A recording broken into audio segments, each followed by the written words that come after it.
To today's one burning question: are the unions hurting the economic recovery? Tell us what you think. Email us right now, Dagan and Connell at foxbusiness.com, and then later on in the show we will get to some of those emails. Dagan and Connell at foxbusiness.com. But right now let's talk about it with Thea Lee, AFL-CIO. She's the Deputy Chief of Staff with the American Federation of Labor, Congress of Industrial Organizations, the AFL-CIO, representing more than 12 million members around the country. I want to talk, Thea, first about what Adam is bringing up in these tax breaks and the idea that if unions are pushing that we don't extend tax breaks like these or tax credits like these, are you really helping or hurting the situation in terms of the economic recovery?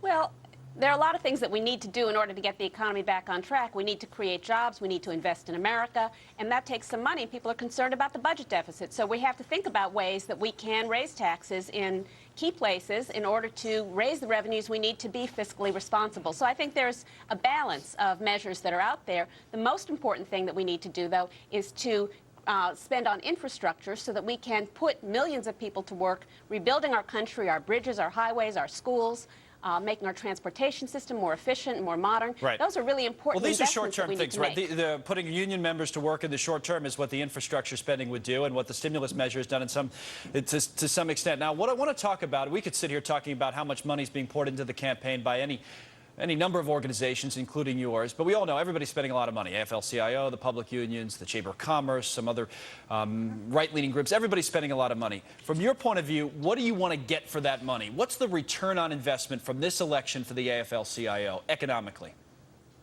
Well, the most important thing we can do is get the economy back on track and begin to create jobs, stop outsourcing good jobs, and to make sure that we keep the financial reform on track. So what we want to do is elect people who care about working family issues. Right. All right. Let me talk to you about the outsourcing issue then, because that's been a big one. You've talked about keeping good jobs here in the United States.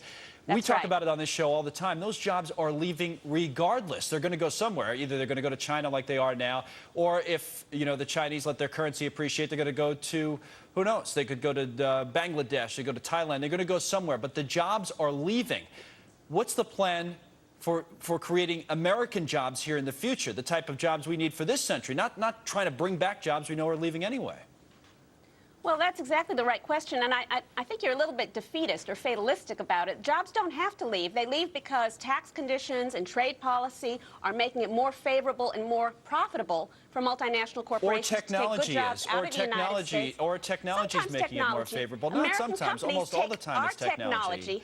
Right. American companies take our technology overseas and create good jobs there. What we want to do is incentivize American companies to create good jobs here in the United States. And we can use our tax policy to do that. We need to use our trade policy to reward the companies that stay here in the United States, not reward the companies that take the jobs offshore. Understood, but here's what I'm trying to get at. Whether the money that you guys are pouring into campaigns for today is trying to basically take the country back to a time that we're not going back to. In other words, are you trying to recreate 1960 all over again as opposed to prepare us for 2020? And we're in 2010. Take this, for example. Here's an example. I've talked a lot on this show about that movie, the Waiting for Superman movie, right? There was a statistic in that movie which is about education. Maybe it sounds like it's off the subject, but here's where it's on the subject. 123 million high-skilled jobs are going to be available in this country in the year 2020, right?